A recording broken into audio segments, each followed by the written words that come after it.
¿Qué piensan cada vez que escuchan el nombre Titanic? Seguro que en un barco enorme, el más grande y lujoso de su época, que se hundió luego de chocar contra un iceberg, o quizás piensen en Kate Winslet demostrando que no lo quería mucho a Leonardo DiCaprio, pues dejó que muriera congelado en el agua fría al no permitirle subir a la puerta donde ella flotaba. Es cierto que estaba un poquín excedida de peso, pero ya se comprobó que ambos sí cabían en la tabla. Pero estas cosas no importan, y no vamos a desviarnos del tema porque lo que queremos hablar hoy es una nueva teoría sobre lo que sucedió con el Titanic, pues al parecer, ¿en realidad el Titanic nunca se hundió? Bueno, veámoslo. Hagamos un poco de historia. Según la historia oficial, la humanidad amaneció el lunes 15 de abril de 1912 con la funesta noticia de que el fastuoso transatlántico llamado Titanic, al cual el ingeniero que lo diseñó dijo que ni Dios podía hundirlo, en realidad se había terminado yendo al fondo del océano solo unos cuantos días después de su viaje inaugural, cuando se llevó puesto un iceberg, cargándose consigo al fondo del océano a muchos integrantes de la alta sociedad inglesa y norteamericana. Pero aclaramos algo desde ahora. No decimos que esto nunca sucedió. Sí sucedió, pero investigaciones posteriores mostraron que tras una de las catástrofes más referenciadas en todos los tiempos, en realidad se esconde un enorme fraude, casi tan grande como el barco mismo.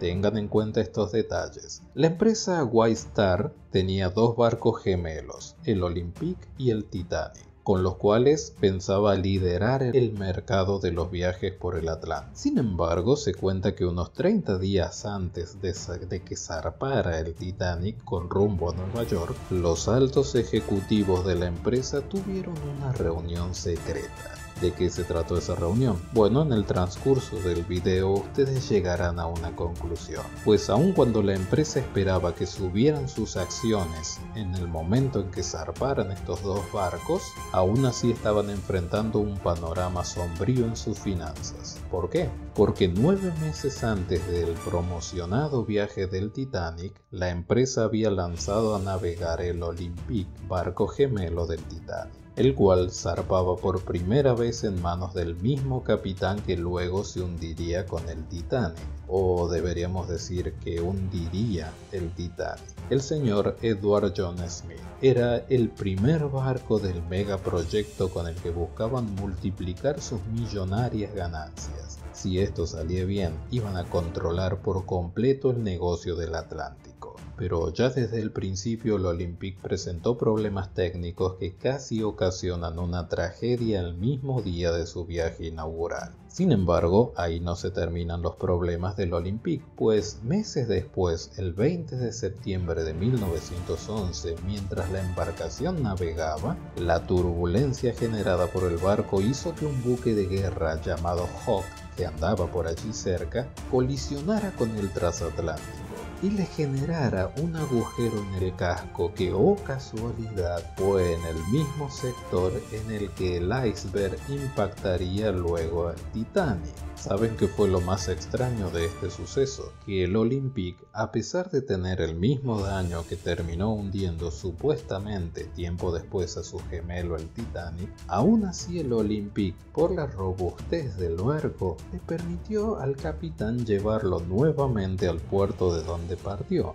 Llamativo hecho, ¿verdad? Pero al analizar los daños estructurales del barco, los ingenieros se dieron cuenta de que era casi irreparable. Además, al ser ya el segundo accidente sufrido por el Olympic, la aseguradora decidió no pagar los costos millonarios de reparar la embarcación, por lo cual el veredicto de los especialistas fue: es más negocio hundir este barco que buscar repararlo. Ya más o menos ustedes imaginan hacia dónde va esto, ¿verdad? Bueno, existe la teoría de que ese miércoles 10 de abril de 1912, desde el puerto de Southampton, no partió el Titanic, sino su gemelo dañado, el Olympic, cargando consigo 2.223 pasajeros. Llamativamente la mitad de la capacidad que podía albergar el barco. pese a que muchos estaban ansiosos y querían participar del grandioso viaje inaugural tan promocionado. Ante esto seguro dirán que es solo una más de las miles de teorías conspirativas que dan vueltas por las redes. Y la verdad puede ser. Pero antes de que ustedes saquen conclusiones, les presento las pruebas de la posibilidad de que nos hayan mentido. En primer lugar, la elección del capitán resultó muy sospechosa. Pese a que se anunció su paso al Titanic como una suerte de despedida gloriosa previa a su jubilación, el capitán Smith estaba en la cuerda floja. ¿Por qué? Ya había logrado chocar en 3 oportunidades el Olympic. Recuerden, este es el mismo capitán, el del Titanic, entre comillas, que ya había chocado el Olympic y dejó a la empresa en una delicada situación financiera. Así que era este hombre para los altos ejecutivos el candidato ideal para llevar adelante el fraude que terminaría en tragedia y se llevaría la vida de 1514 personas, incluso la suya, la del mismo capitán. Edward Smith, el capitán, tenía 62 años y estaba por jubilarse. A él le habrían encargado el fraude por haber dañado ya el Olympic. El segundo detalle llamativo es este. El plan de la White Star para esquivar la bancarrota era la triquiñuela de cambiar los barcos. El Titanic intacto permanecería en el puerto inglés, pero con su nombre cambiado y toda la vajilla y utilería de su hermano gemelo. Mientras tanto, el Olympic, por su parte, emprendería su viaje final. Debía hundirse lejos de las costas para poder reclamar el millonario seguro, pero vieron que no existe el crimen perfecto. Bueno, aquí a todo el mundo se le escapó un detalle. El Titanic tenía originalmente 14 ventanas, mientras que su gemelo, el Olympic, tenía 16. La embarcación, que aún permanece hundida en el océano, tiene 2 portillas más que las que indica el plano original del Titanic. Entonces, o le nacieron 2 ventanas más al Titanic por arte de magia mientras navegaba, o la embarcación que duerme en el fondo de las aguas del Atlántico en realidad es la de su gemelo, el Olympic. Aparte de esto, los rumores de que se iba a realizar un movimiento fraudulento con los barcos empezó a correr como reguero de pólvora, y una táctica que los directivos efectuaron tan solo 2 semanas antes de zarpar el barco terminaron abonando más el rumor todavía, pues la empresa el 30 de marzo extendió la póliza y aumentó la prima de costos del seguro, hasta entonces que era válido solo para las pruebas en el mar, pero esta vez se resguardó frente a una eventual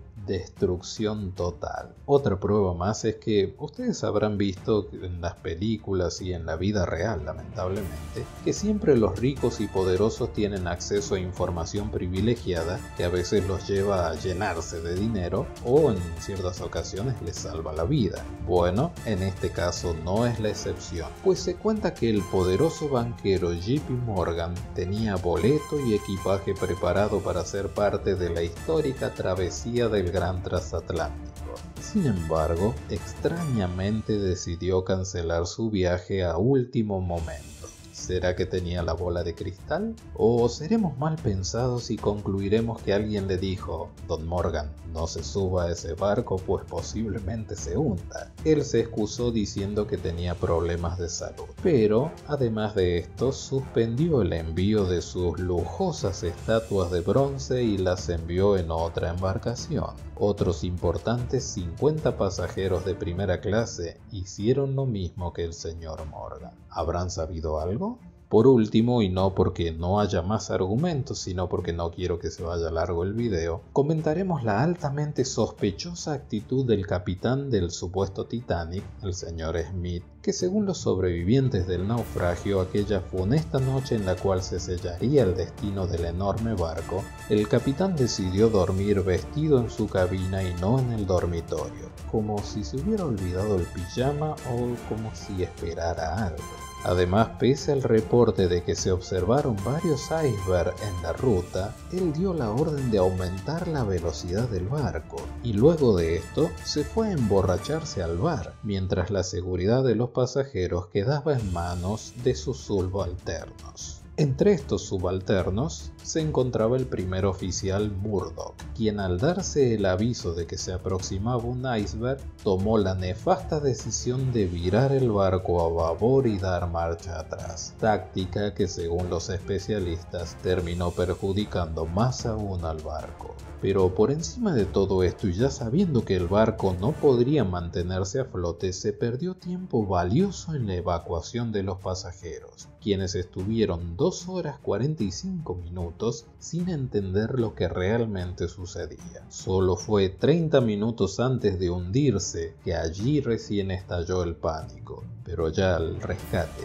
era imposible. Todos estos acontecimientos, sumados a la versión de que el barco ya había partido desde Inglaterra con un incendio en la zona de calderas, el cual debilitó el casco, así como también la supuesta existencia de un segundo barco que iba de resguardo detrás del Titanic para evitar que hubieran muertos cuando este se hundiera, solo nos llenan de más y más dudas y podrían empujarnos a pensar que lo que nos contaron como una de las tragedias marítimas más grandes de la historia, en realidad solo fue el fraude marítimo más grande de la historia, que le costó millones a la aseguradora, que aquí entre nosotros no me interesa realmente, pero también le costó la vida a más de 1500 personas que murieron en las gélidas aguas del Atlántico, solo por el beneficio económico de una empresa. Así llegamos al final de un video más. Espero les haya gustado y los invito como siempre a darle like, suscribirse y compartir, así seguimos creciendo juntos. Muchas gracias por sus comentarios y por seguir el canal en Instagram, que les dejo el link en la descripción. Sin más para decir,